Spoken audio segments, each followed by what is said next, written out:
as we continue on with our study in the abdominal pain section of our studies here.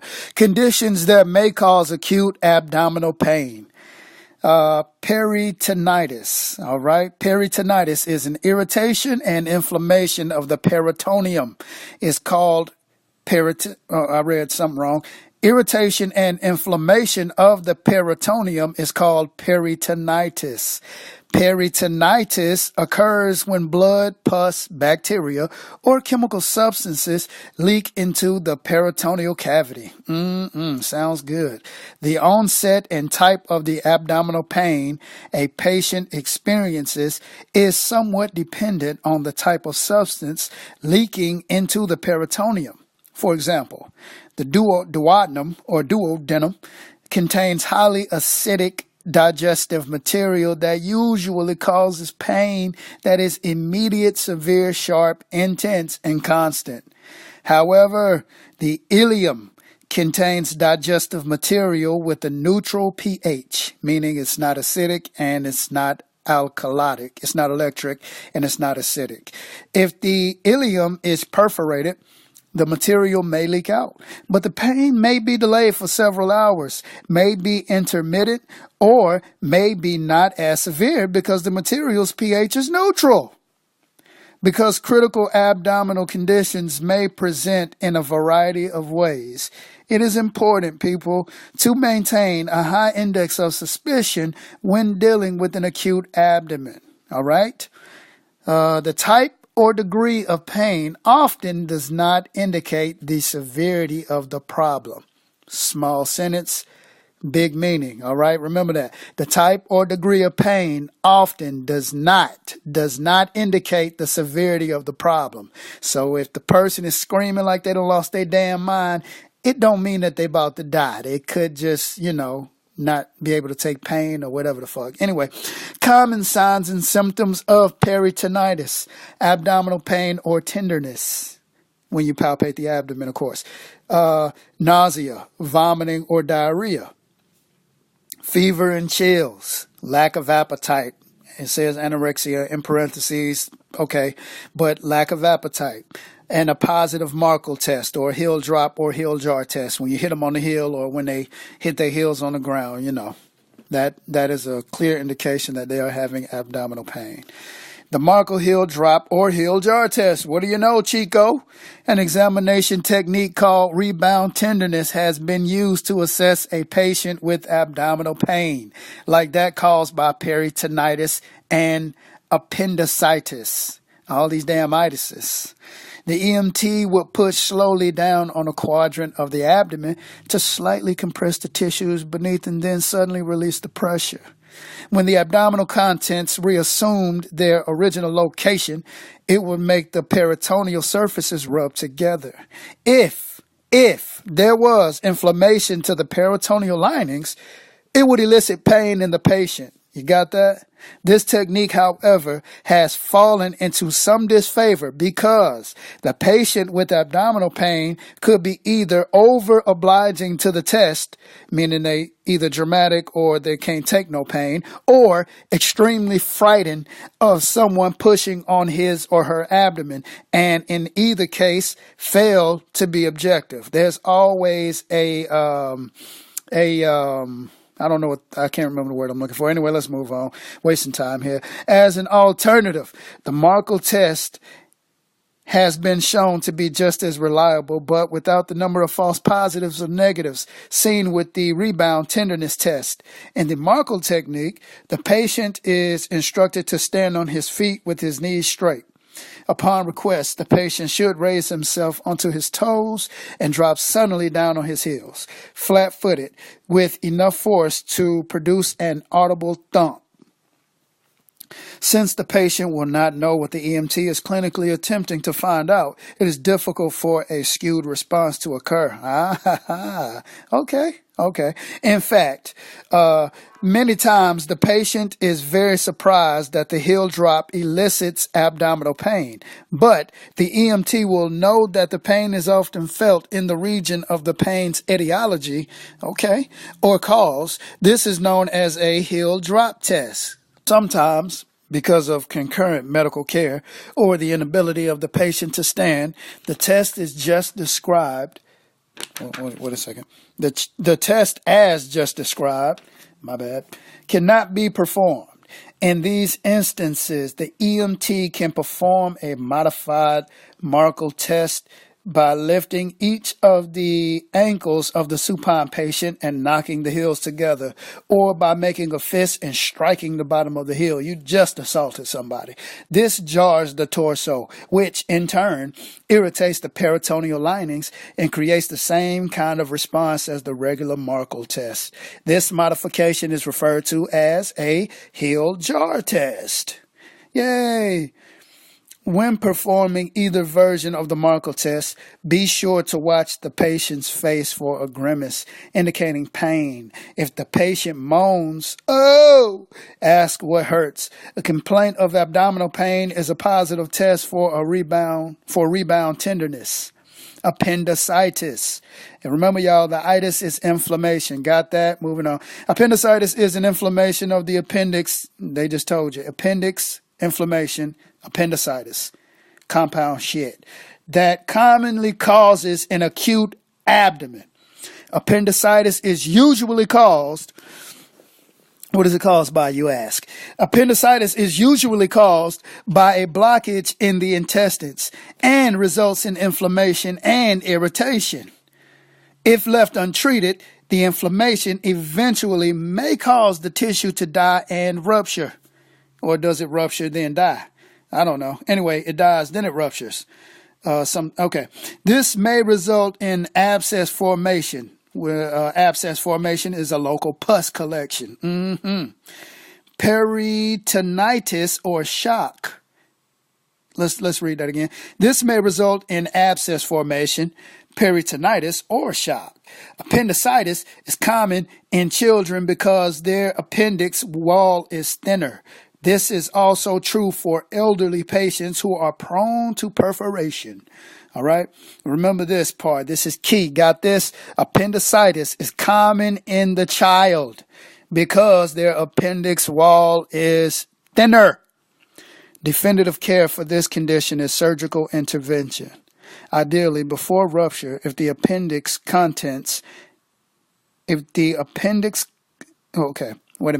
Definitive care for this condition is surgical intervention, ideally before rupture of the appendix contents into the peritoneal cavity. I got to get it together. Come on, work with me. Common signs and symptoms of appendicitis, y'all. Abdominal pain or cramping. Initially, this may be dull, diffuse, and located around the umbilicus, your navel.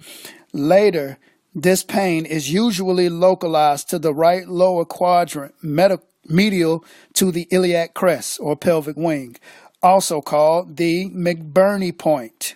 That's called the McBurney point. Interesting to know. Nausea and vomiting, low-grade fever and chills, lack of appetite, abdominal guarding, guarding your abdomen, of course, with your arms. Positive Markel test, heel drop or heel jar test. That's what that is, the Markel. Anyway, people are the common signs and symptoms of appendicitis, all right? Abdominal pain or cramping, nausea, vomiting, low-grade fever and chills, lack of appetite, abdominal guarding, and a positive heel drop jar or heel jar test, also known as the Markel test. Pancreatitis, all right, which is, you guessed it, inflammation of the pancreas or inflammation of the pancreas. I'm reading it now. May cause severe pain in the middle of the upper quadrants. Epigastric area, that's the middle of the upper quadrants, is the epigastric area of the abdomen. This abdominal pain sometimes radiates to the back. Pancreatitis may be triggered by a variety of causes, including ingestion of alcohol, gall stones, or infection. Complications that may result from pancreatitis include abscesses, sepsis. These are two different things. Abscesses or sepsis, hemorrhage, tissue death, hypoglycemia, or hyperglycemia. All right, my fault. I said it kind of wrong. Because I got a little twang in my talk. Hypoglycemia or hyperglycemia. I got that. And organ failure. Common signs and symptoms of pancreatitis include abdominal pain, nausea and vomiting, abdominal tenderness and distension, mild jaundice, depending on the cause, severe abdominal pain with radiation from the umbilicus navel to the back and shoulders, fever, rapid pulse, and signs of shock in extreme cases. Got that? Moving on. Cholecystitis. I don't like that word. Cholecystitis. Cholecystitis, or inflammation of the gallbladder. Another term for the gallbladder. You guessed it. Cholecys, maybe, or cola. Hey, let's move on. Or inflammation of the gallbladder is commonly associated with the presence of gall stones. This condition is more common in women than men and frequently occurs between the ages of 30 and 50. It rarely occurs in children. In some cases of cholecystitis, the gall stones may actually block the opening of the gallbladder to the small intestine. This blockage causes an increase in pressure inside the gallbladder, which can cause severe pain. Definitive care for this condition is hospitalization and sometimes surgical intervention to remove the gallbladder, the stones, or the blockage itself. If left untreated, tissue death, perforation, or pancreatitis may occur. Common signs and symptoms of cholecystitis. Sudden onset of abdominal pain located from the middle of the upper quadrants. Again, the epigastric area is what they're talking about there. To the right upper quadrant areas. Pain is present more commonly at night, and it is associated with ingestion of fatty foods. We'll get into that later. Pain may also be referred to the right scapula. All right. Tenderness upon palpation of the right upper quadrant is another common sign and symptom of cholecystitis, and belching or heartburn, and nausea and vomiting. And the contents of that vomit may be greenish to color. Anyway, gastrointestinal bleeding. Gastrointestinal bleeding can occur anywhere within the gastrointestinal tract and can be attributed to numerous causes, all right? Gastrointestinal bleeds are usually classified as upper or lower based on the location of the bleeding. Upper gastrointestinal bleeds are frequently caused by peptic ulcers. Peptic, all right? Peptic ulcers, gastric erosion, and varices. Don't ask, because I ain't going to be able to tell your ass. They are more prevalent in adult males. You got that? Gastrointestinal bleeds are more prevalent in adult males. Why, you ask? I think they're about to tell us. Lower gastrointestinal bleeds are frequently caused by diverticulosis. Diverticulosis, and occur more in women. Now, hold on a damn second. Wait a second. Gastrointestinal bleeds are usually classified as upper or lower based on the location of the bleeding. Okay, that's where, Upper gastrointestinal bleeds are frequently caused by peptic ulcers, gastric erosion, and varices. They are more prevalent in adult males. Got that. Okay, now, upper gastrointestinal bleeds or upper GI bleeds are more common in males, all right? Lower GI bleeds are frequently caused by diverticulosis and occur more in women, all right? Upper GI bleeds, the men. Lower GI bleeds, the women, okay? Gastrointestinal bleeding most commonly affects people in their 40s to 70s, but there's always a damn but and an exception. All right. Remember that. Children and younger adults may experience it too. That's like a whisper. They throw that shit in. All right.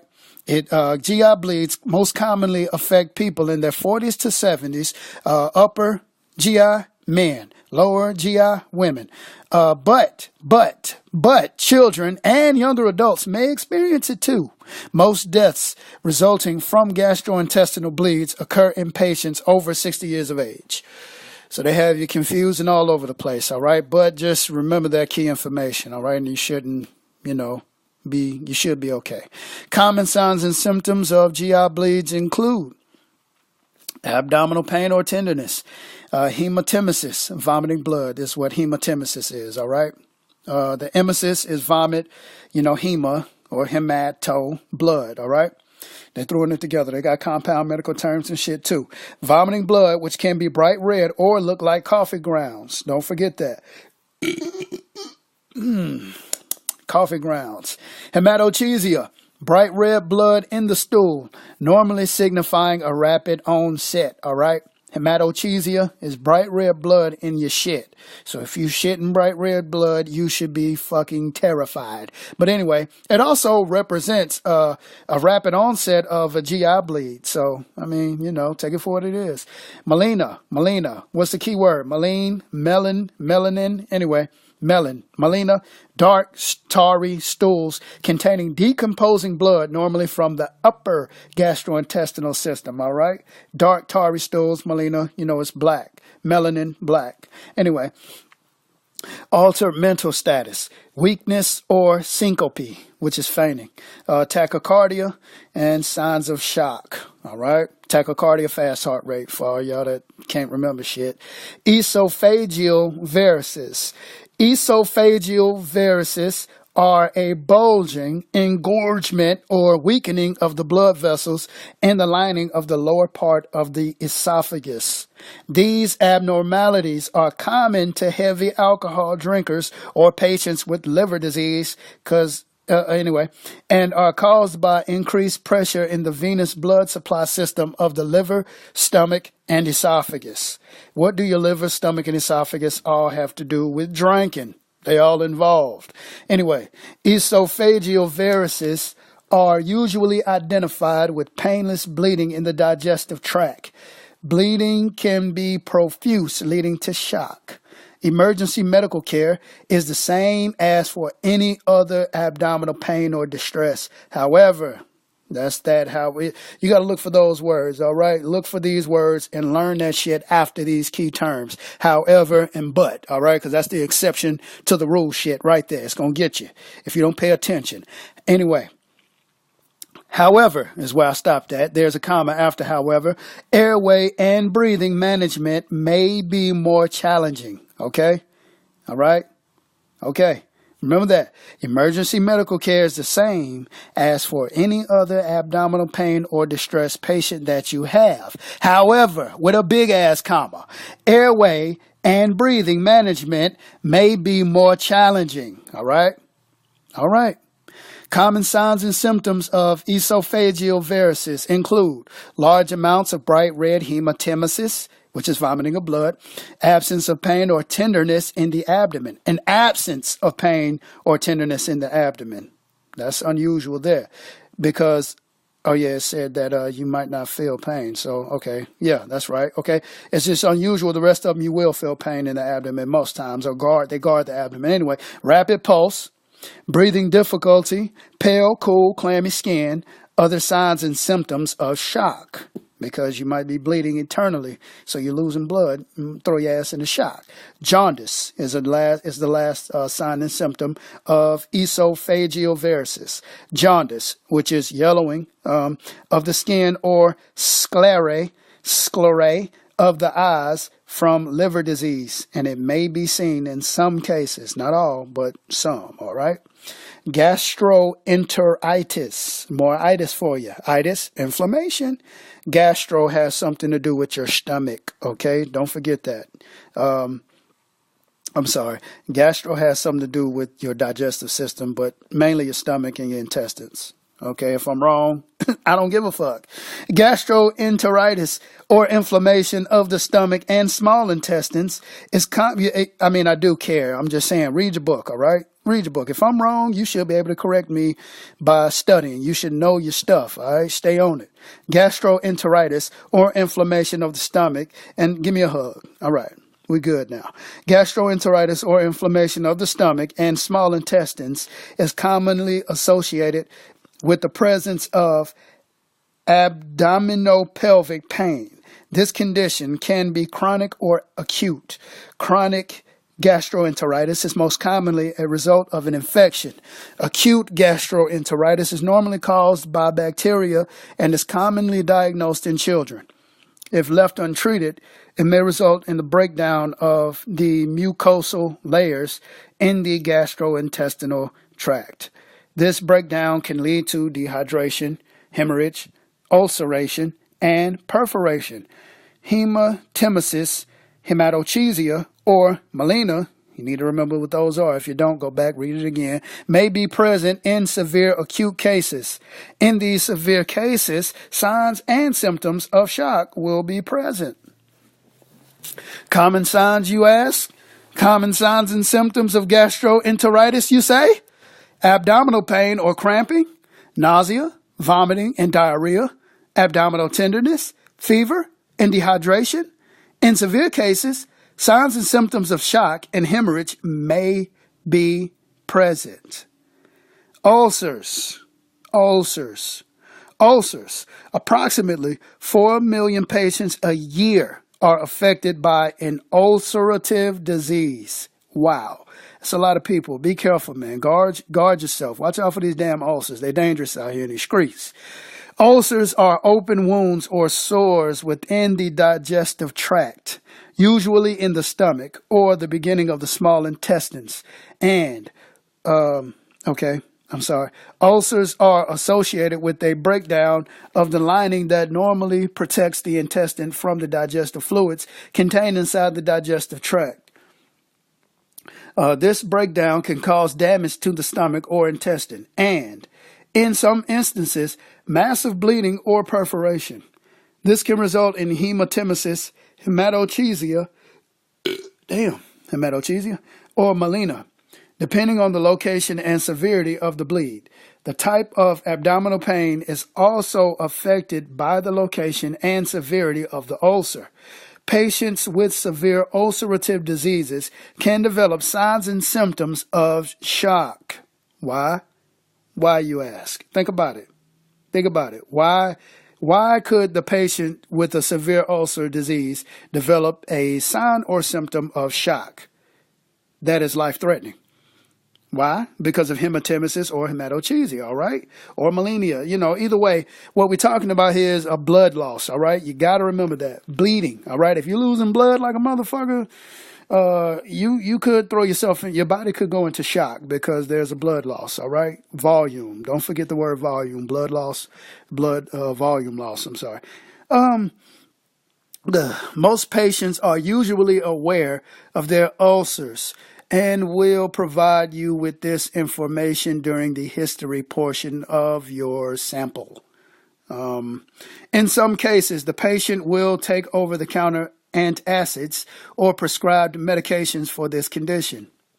Common signs and symptoms of ulcers: sudden onset of abdominal pain, normally in the left upper quadrant and epigastric area, usually described as a burning or gnawing type pain before meals or during stressful events. Nausea and vomiting. What is gnawing type pain? That's some weird. What is that? I feel like something is biting the fuck out of my insides. Anyway, nausea and vomiting, hematemesis, hematochezia or melena, or coffee ground emesis in some cases. Signs or symptoms of shock in cases of massive bleeding. Peritonitis with a rigid abdomen in cases of perforation. Intestinal obstruction. An intestinal obstruction is a blockage that interrupts the normal flow of the intestinal contents within the intestines. This condition can occur in both the small and the large intestines and can be either partial or complete. Blockages occurring in the small intestines are usually the result of, hold on, I got to turn the page and I was in a different position there. Let's see. I left off with blockages occurring in the small intestines are usually the result of adhesions. What are adhesions? You know what it is, but if you don't, a sticking together of the sides of the intestines. When you think of adhesions, think of Band-Aids, if that helps, or a hernia. Blockages, I got to read it all over again. I'm sorry, I might mess y'all up with that one. The way I do this sometimes, I talk too much. Blockages occurring in the small intestines are usually the results of adhesions or a hernia. All right, there we go. Blockages of the large intestines are commonly caused by tumors, fecal impaction, or overloading. If left untreated, intestinal obstructions may lead to sepsis, perforation, intestinal infarction, and peritonitis. Patients over the age of 50 are at increased risk for having an intestinal obstruction. This condition is likely to reoccur in patients who have a history of a previous bowel obstruction. They can't shit. Anyway. Common signs and symptoms of intestinal obstruction. Abdominal pain, moderate to severe, depending on the location of obstruction, you dig? Typically described as crampy and colicky. Nausea and vomiting. Constipation, which is a difficulty in moving bowels. I've been constipated before. That shit hurts, man. Abdominal distension and tenderness.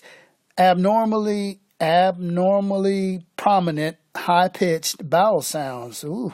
With auscultation in early stages, bowel sounds may be diminished or absent in some later cases. High-pitched bowel sounds. I don't even want to know what that sounds like. Hernia. A hernia is a protrusion or thrusting forward of a portion of the intestine through an opening or weakness in the abdominal wall. Hernias are most commonly associated with increased pressure in the abdominal cavity during heavy lifting or straining, causing the peritoneum to be pushed into the weakness or opening. Straining. Most hernias are not life-threatening and can be easily treated. In some cases, however, ding, ding, ding, ding, ding, ding, ding. Trigger word, bow, bow. However, they may become incarcerated or strangulated, causing the portion of the intestine to be pinched or cut off, producing obstruction. And that's a major problem. Okay, we're going to go back because I love these key words. Most hernias are not life-threatening and can be easily treated in some cases. However, they may become incarcerated or strangulated, causing the portion of the intestine to be pinched or cut off, producing obstruction. There we go. All right. Common signs and symptoms of hernia. Sudden onset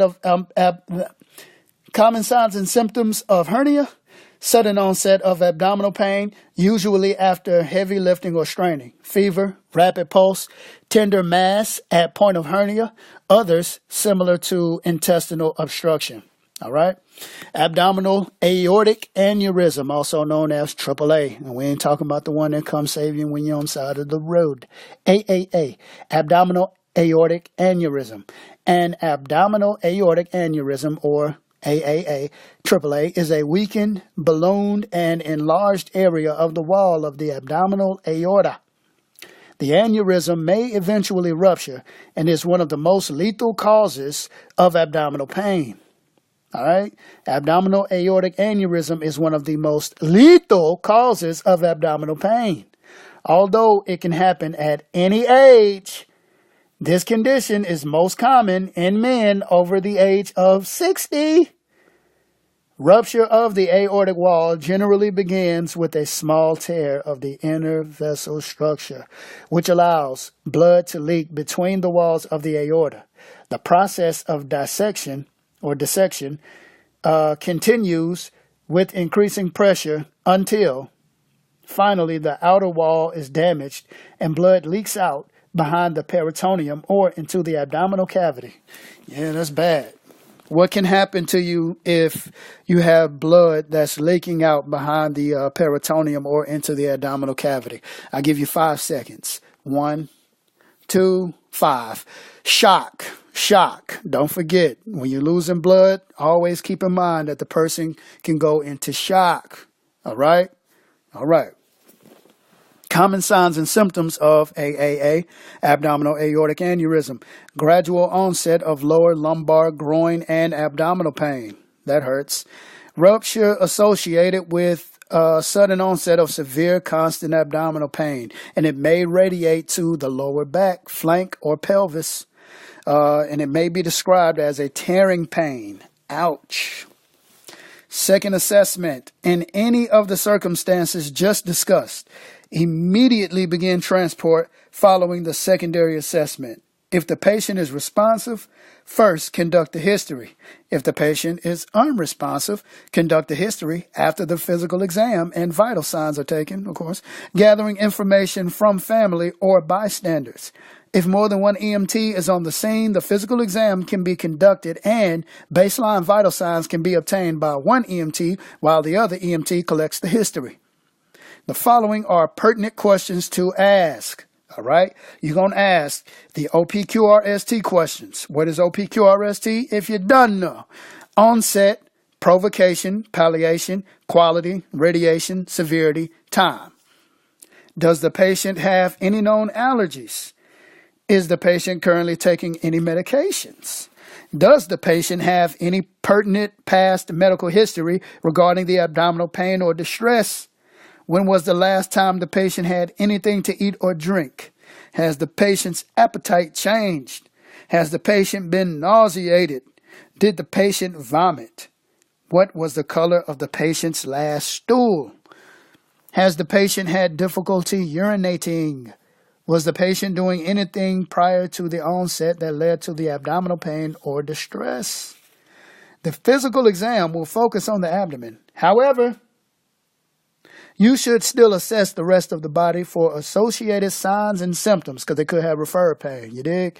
Remember that some abdominal complaints can be associated with cardiac or pulmonary conditions, especially in the geriatric patient. Other systems can also cause abdominal pain.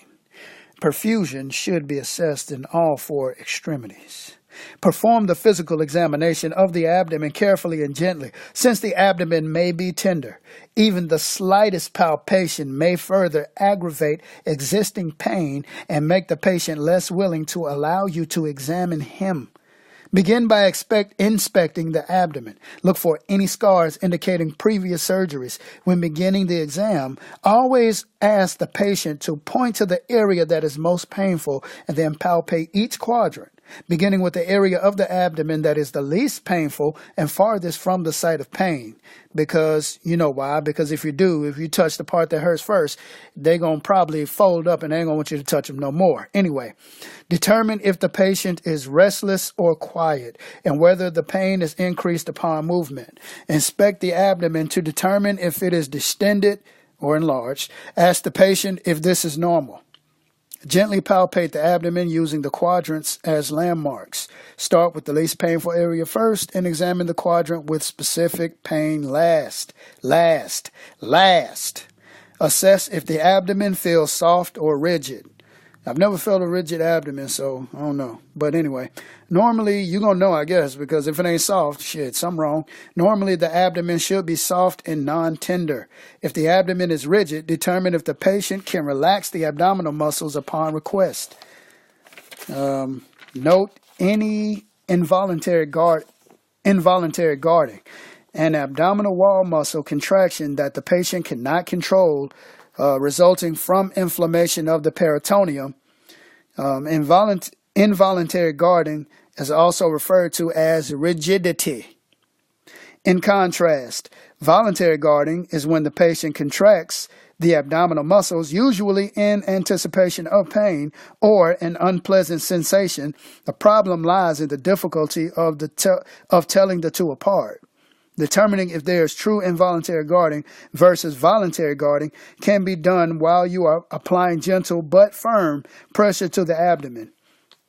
In either case, voluntary or involuntary guarding, you will notice while you are depressing the abdomen that it is rigid. Ask the patient to take a deep breath. If you feel the abdominal muscles spontaneously relax when the patient breathes in, then the guarding is voluntary. The muscles relax because the brain subconsciously overrides the patient's conscious control and tells the abdominal muscles to relax so it is easier to inhale. If the guarding is involuntary from abdominal irritation, the muscles will remain contracted and rigid even when the patient inhales. Note that geriatric patients may not exhibit rigidity or guarding. Assess if the abdomen is tender or non-tender when touched. When palpating the abdomen, note any masses that may be present. Are they pulsating? Masses, that is. Ask the patient if he has any pain in other body areas. Document the quadrant in which the pain is located. Obtain and document the patient's baseline vital signs. Expect to find an increased respiratory rate and shallow breathing in patients with acute abdominal pain. No, my fault. I was going to say or AAA. My bad. Pay attention to blood pressure and heart rate. Decreased blood pressure, increased heart rate, and pale, cool, moist skin are indicators of what? If you don't know it, I'm not going to tell you. Shock. Decreased blood pressure, you're losing volume. Increased heart rate, you're trying to pump that blood through the body, but you're losing it at the same time. And pale, cool, moist skin, your skin is pale and cool because, of course, you're losing blood. Moist skin, you're sweating, are indicators of shock, all right? Signs and symptoms. The following signs and symptoms may be associated with acute abdominal pain. Pain or tenderness, anxiety and fear. Position. A patient will draw the feet up to the abdomen in the guarded position because, it hurts like hell. Rapid and shallow breathing, rapid pulse, blood pressure changes, nausea, vomiting, and or diarrhea, rigid abdomen or guarding of the abdomen, distended abdomen, fever or chills, belching or flatulence, changes in bowel habits or urination, other signs and symptoms associated with shock, because of the loss of blood volume. Signs of internal bleeding, vomiting blood, hematemesis or light coffee grounds, blood in the stool, bright red or dark and tarry, melena. Also very distinct smell. All right. In infants and children, suspect an acute abdominal emergency if tenderness or guarding upon palpation is present. Do not waste time with extensive exams or palpation prior to initiating transport. Excessive palpation can worsen the pain and aggravate the cause of the abdominal pain or distress. Emergency medical care. Follow these emergency care steps for people with abdominal pain here. Keep the airway padded open, of course, always, all right? ABCs, don't forget that. Place the patient in the position of comfort, all right? If breathing is in that, let me read that. Place the patient in the position of comfort. If the patient is vomiting or has an altered mental status, place him or her in a lateral recumbent position on their side, all right? If breathing is adequate, administer oxygen based on the SpO2 reading and patient signs and symptoms. All right? Never give anything by mouth to someone having abdominal pain. It's kind of self-explanatory, but I guess you could kind of forget that when you're trying to help somebody and you're like, oh man, but never give them anything by mouth, of course, because it's going down to the part where they need help the most, and it might make it worse.